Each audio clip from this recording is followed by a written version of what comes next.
দুর্গাপুর গণধর্ষণের ঘটনা মনে আছে নিশ্চয়ই আপনাদের। তোলপাড় হয়ে গিয়েছিল একটি বেসরকারি মেডিকেল কলেজে এক ছাত্রী, সেই পড়ুয়া, ওড়িশার পড়ুয়া, তার গণধর্ষণ হয়েছে বলে অভিযোগ করা হচ্ছিল। কে করেছে? বন্ধুর সঙ্গে বেরিয়েছিল। তারপর 5 জনের নামে এফআইআর করা হয়েছিল। সে 5 জন তাকে জঙ্গলে নিয়ে যায়, তারপর তার উপর অত্যাচার করে। পুলিশ জানাচ্ছে ওই বন্ধুই ধর্ষক, ধর্ষণ ওই বন্ধুই করেছে। এবং তার সঙ্গে পরবর্তীতে 5 জনের নামও রয়েছে চার্জশিটে। অভিযুক্ত 5 জন: অপু বাউরি, শেখ নাসিরউদ্দিন, শেখ ফিরদৌস, শেখ রিয়াজউদ্দিন, শফিক শেখ, তাদেরও নাম রয়েছে। কিন্তু ধর্ষক হিসেবে চার্জশিটের নাম দেওয়া হচ্ছে ওয়াসেফ আলী। কে ওয়াসেফ আলী? ওই নির্যাতিতার বন্ধুর। কি রয়েছে এই চার্জশিটে? অর্পণ রয়েছে আমার সঙ্গে। অর্পণ,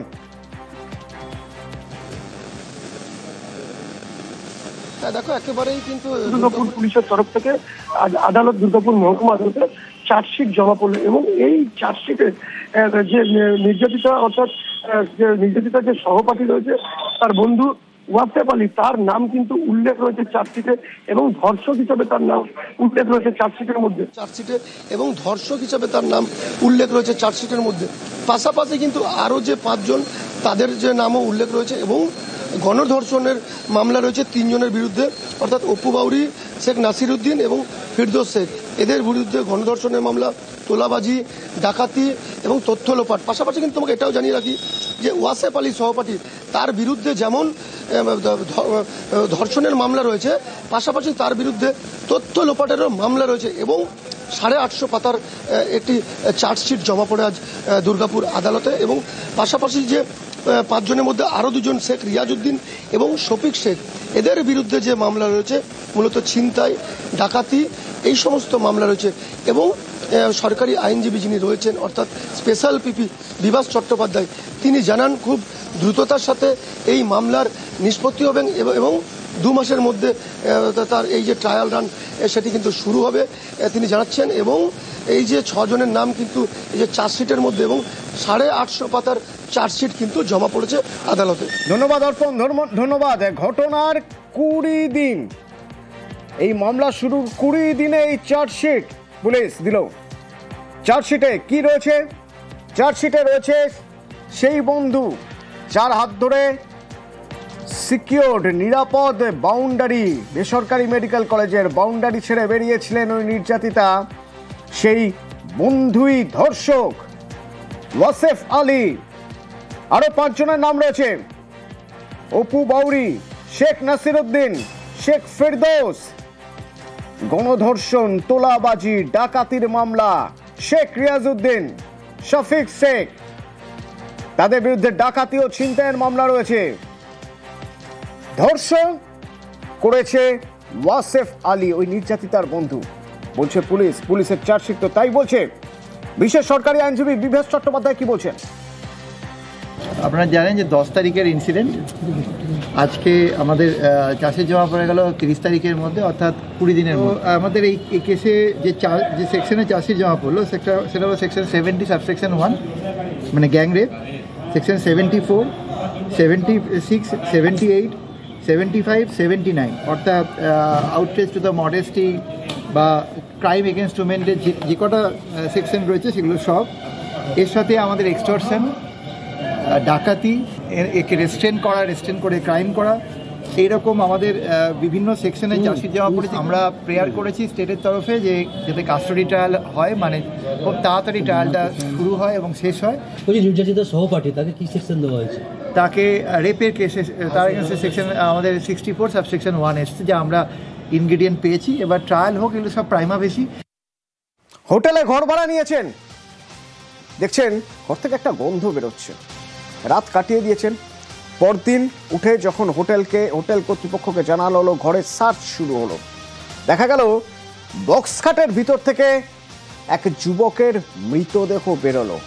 পোস্টমর্টেম বলল যে শ্বাসরোধ হয়ে মৃত্যু হয়েছে, মৃতের শরীরে মদ পাওয়া গিয়েছে। হোটেল কর্তৃপক্ষ বলল 3 জন এসেছিল, সেই 3 জনের মধ্যে থেকে 2 যুবক বেরিয়ে গিয়েছে। তার মানে তৃতীয় যুবককে খুন করে 2 জন বেরিয়ে গিয়েছে। প্রমাণ কোথা থেকে পাবেন, যাতে প্রমাণ লোপাট করা যায় তার জন্য তারা মদ খেয়েছে, সেই মদের বোতল, গ্লাস, বিছানার চাদর যা দিয়ে পেঁচিয়ে মারা হয়েছিল, গলায় পেঁচিয়ে ফাঁস দিয়ে, বিছানার চাদর, সিগারেটের পোড়া টুকরো সব নিয়ে চম্পট দিয়েছিল দুজন। সে দুজনকে উড়িষ্যা থেকে ধরা হয়েছে এবং তারপর পুলিশ আজ প্রেস মিট করলো। আমার সঙ্গে রৌনক রয়েছে সরাসরি। রৌনক, ধরা তো পড়লো খুনি, কিন্তু তারা দুজন খুন কেন করেছিল, খুনের মোটিভ কি?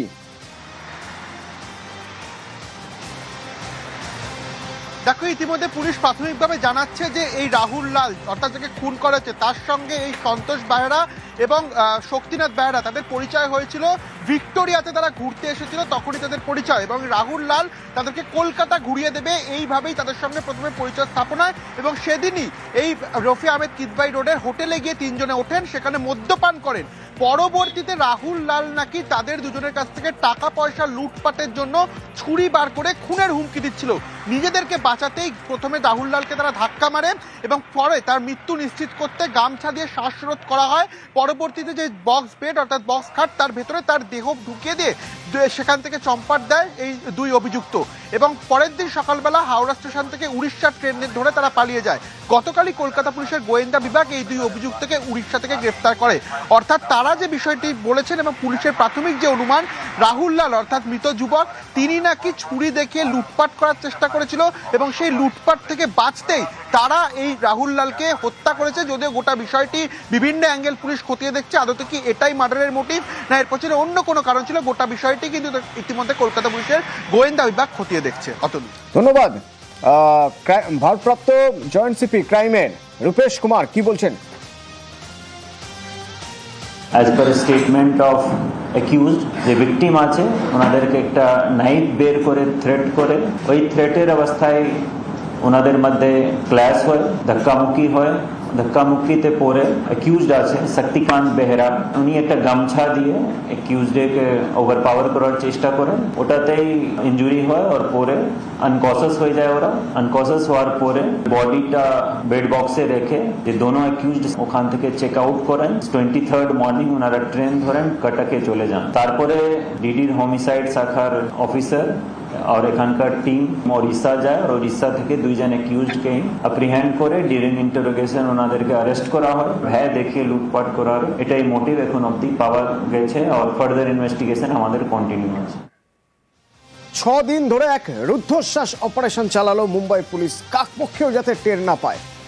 6 দিন আগে 17 জন শিশু সমেত আরো দুজনকে কিডন্যাপ করেছিল, অপহরণ করেছিল এবং তারপর তাদেরকে পাওয়াইতে একটি হোটেলের রুমে, পাওয়াইতে একটা জায়গায় তাদের রেখে দেওয়া হয়েছিল, পণবন্দি করা হয়েছিল। পণ চেয়ে যাচ্ছে, কিন্তু এপাশে তাকে যেমন রেসপন্স করা হচ্ছে তার পাশাপাশি পুলিশে অপারেশন চালাচ্ছে একটা স্টুডিওয়ে। 6 দিন ধরে পণবন্দি করা হয়েছিল তাদের। পুলিশ অবশেষে রুদ্ধশ্বাস উদ্ধার পণবন্দীদের। ওই দেখুন পাওয়াইয়ের সেই স্টুডিওর ভিতর থেকে ছবি দেখা যাচ্ছে।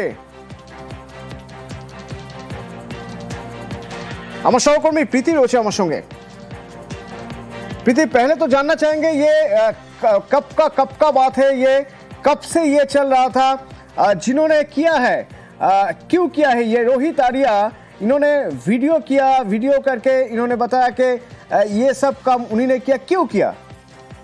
देखिए, आज दोपहर 1:45 पर साकेनाका पुलिस को खबर आई थी कि कुछ 17 बच्चों को जो है एक आदमी ने बंधक बना दिया है, किडनैप करके रखा है। उसके बाद में साकेनाका पुलिस और क्यूआरटी टीम वहां पहुंची थी और उन्होंने रोहित आर्या जो एक्यूज है उसने एक वीडियो जारी किया था, जिसमें वीडियो में उसने कहा था कि उसकी कुछ डिमांड है एडमिनिस्ट्रेशन के सामने, वो रखना चाहता है। अगर उसकी डिमांड फुलफिल नहीं होती है तो एक बच्चों को मार देगा।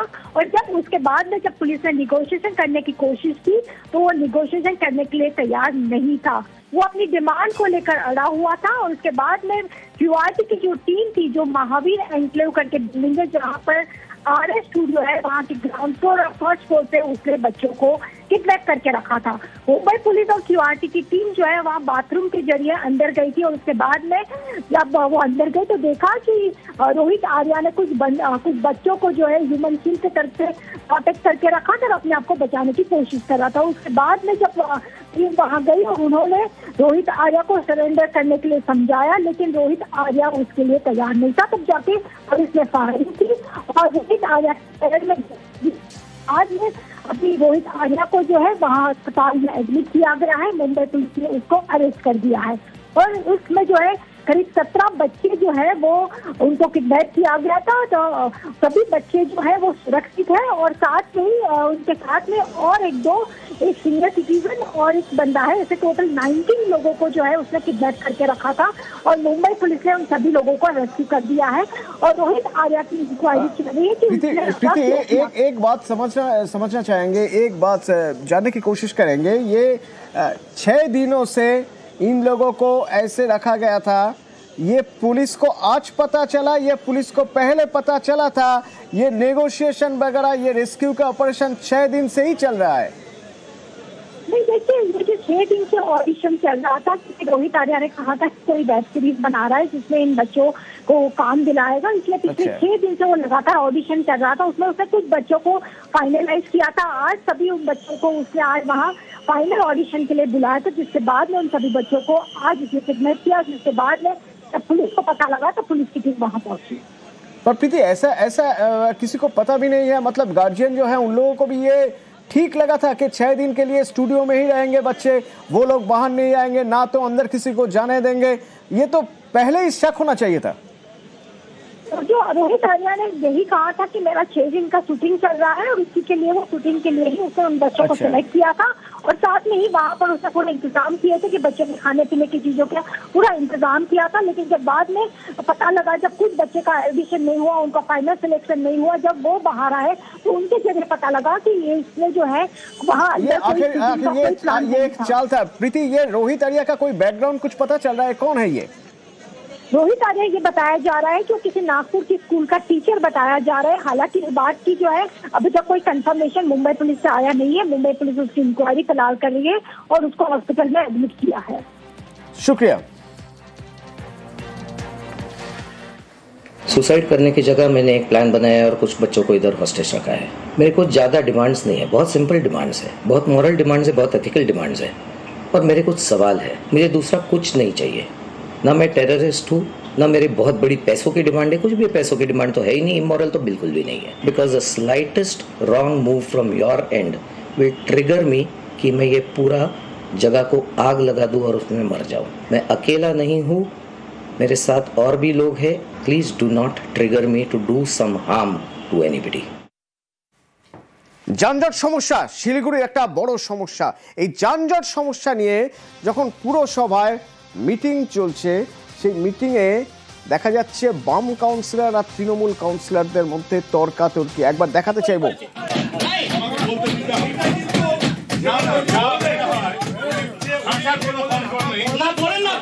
आपने कब चिंता किया इस शहर के बारे में? आपने कभी नहीं सोचा। माननीय चेयरमैन साहब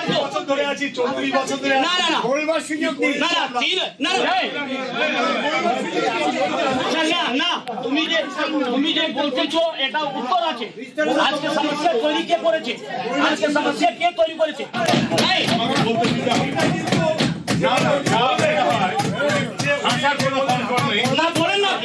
आपने कब चिंता किया इस शहर के बारे में? आपने कभी नहीं सोचा। পার্থপ্রতিম রয়েছে আমার সঙ্গে ফোনে। পার্থপ্রতিম, মিটিং এর এজেন্ডা ছিল যানজটে, নাকি যানজটের প্রসঙ্গ হঠাৎ উঠলো এবং তারপর পরিস্থিতি এমন হলো কেন যে শেষে বাম কাউন্সিলররা দেখা গেছে তারা ওয়ার্কআউট করছেন?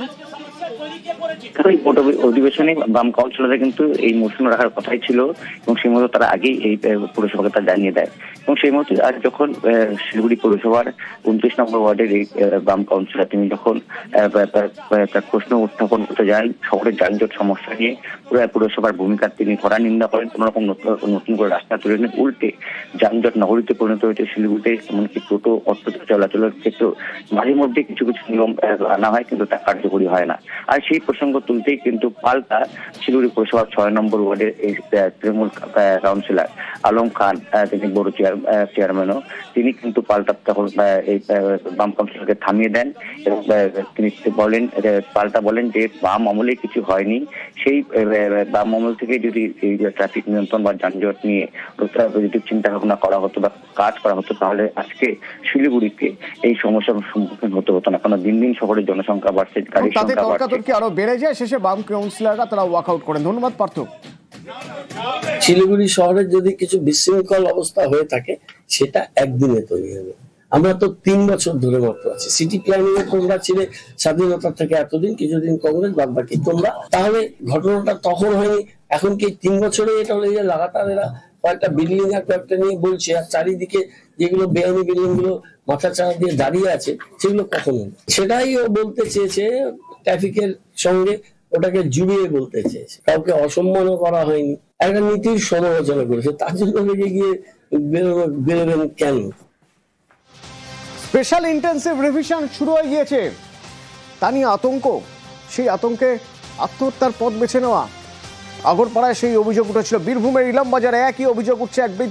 এক বৃদ্ধ তার মেয়ের বাড়িতে থাকতেন, সেখানেই তিনি তার ঝুলন্ত দেহ উদ্ধার। এবং অভিযোগ উঠছে 2002-এর তালিকায় বৃদ্ধের নাম ছিল না। স্পেশাল ইন্টেন্সিভ রিভিশন হলে কি হবে? তাকে বাংলাদেশে ফেরত পাঠিয়ে দেওয়া হবে না তো?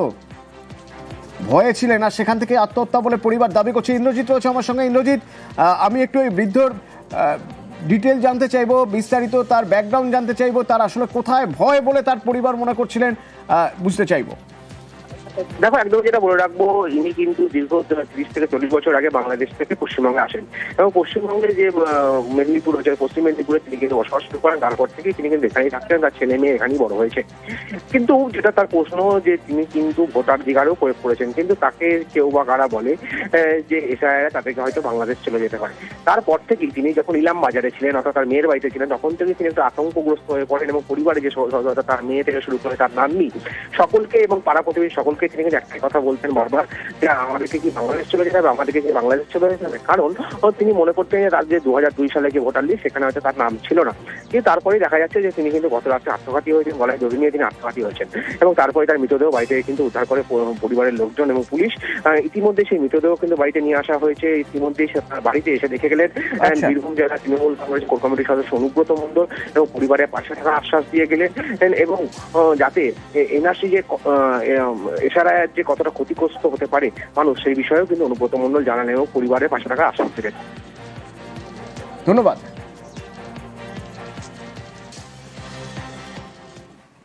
খেয়ে দিয়ে শুয়েছে, আমগুলো গল্প করছে, তারপরে বলছে যে আমার আমি তো বাবার মশা টসা টাঙায় দিয়ে গেছি, শুয়েছে।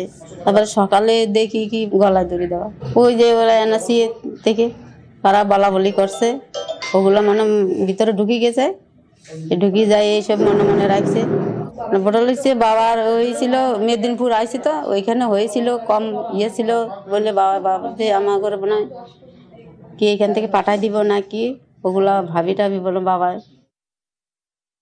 এই যে এই অদ্ভুত জিনিস, ইলাম বাজারে গিয়েছেন এবং সেখানে গিয়ে তিনি মেয়ের বাড়িতে গিয়েছেন, তার আতঙ্ক, এই আতঙ্কগুলো তৈরি হচ্ছে কেন? একটা সরকার, তার কাজটা কি? নাগরিকদের রক্ষা করা, নাগরিকদের কি মৃত্যুর দিকে ঠেলে দেওয়াটা তাদের কাজ? এই যে বলছেন তাদের প্রতিনিধি যারা রয়েছেন এখানে, তারা বলছেন এরা থাকবে না, 1 কোটি কেটে দেবো, 1 কোটি 20 লক্ষ, মানে ব্যাপারটা কি তাহলে? এই যে করছে বলেই তো এই অবসাদগুলো তৈরি হচ্ছে মানুষের মনে। তা আমরা তীব্র এর বিরোধিতা করছি। এরকম ভাবে লিস্টের থেকে নাম কেটে যায় যদি, তো মানুষ আতঙ্কে থাকবে না।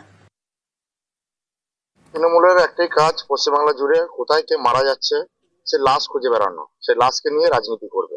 এই রাজনীতিকে আমরা ধিক্কার জানাই। এই যে এসআইআর এর কাজটা হচ্ছে সম্পূর্ণ নির্বাচন কমিশনের আন্ডারে, এটাতে বিজেপির কোনো সম্পর্ক নেই। এখানে আতঙ্কর কিছু নেই, ওনারা এখন তৃণমূল সেটাকে গুলিয়ে ফেলছে, মানুষকে আতঙ্ক সৃষ্টি করছেন। এবং এই ঘটনা ঘটে যাওয়ার পর পরিবারের পাশে দাঁড়াতে, ঠিক কি হয়েছিল তার পরিবারের পাশে দাঁড়ানো, সেখানে যারা অনুব্রত মণ্ডল, সেই ছবিও দেখছেন আপনারা।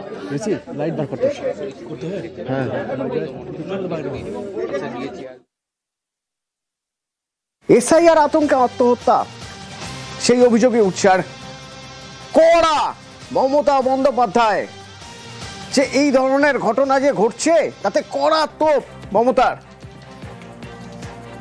এক্স হ্যান্ডেলে তিনি পোস্ট করেছেন, যেখানে তিনি প্রশ্ন তুলছেন স্বরাষ্ট্রমন্ত্রী কি জবাব দেবেন? এই ঘটনা যে ঘটছে দায় নেবেন স্বরাষ্ট্রমন্ত্রী? আগরপাড়ার প্রদীপ করের ঘটনার কথা উল্লেখ করেছেন তিনি, ইলামবাজারের ক্ষিতীশ মজুমদারের কথা উল্লেখ করেছেন, দিনহাটায় আত্মহত্যার চেষ্টা ছিল খৈরুল শেখের, সে প্রসঙ্গ উল্লেখ করেছেন। বিজেপি এবং কমিশনকে একযোগে নিশানা।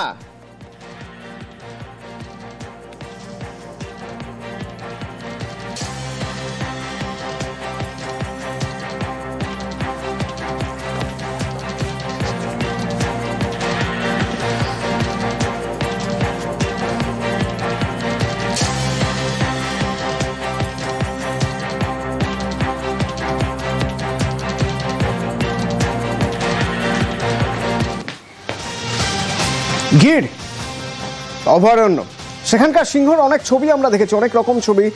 রাস্তায় যেতে যেতে কেউ দেখতে পাচ্ছেন, রাতের অন্ধকারে হঠাৎ কেউ দেখতে পাচ্ছেন সিংহ বসে রয়েছে। কিন্তু ভাবুন একবার বাড়ির দোতলায় বসে বা দোতলার বারান্দা দিয়ে আপনি ঝুঁকে দেখছেন যে নিচে দুটো সিংহ একটা হরিণ মেরে খাচ্ছে। গিরের এই ছবি ভাইরাল। আমরা একটু অডিও শোনার চেষ্টা করি, আশপাশে মানুষ রয়েছেন।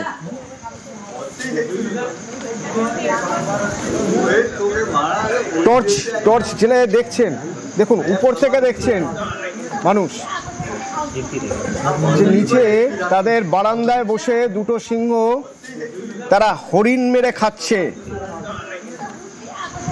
আতঙ্কে ঘরবন্দি হয়ে রয়েছে গোটা গ্রাম। আলিদার গ্রামের ছবি, কটিনার তালুকার আলিদার গ্রাম। বর্ষার মরশুম, জঙ্গল ছেড়ে সিংহ লোকালয়ে।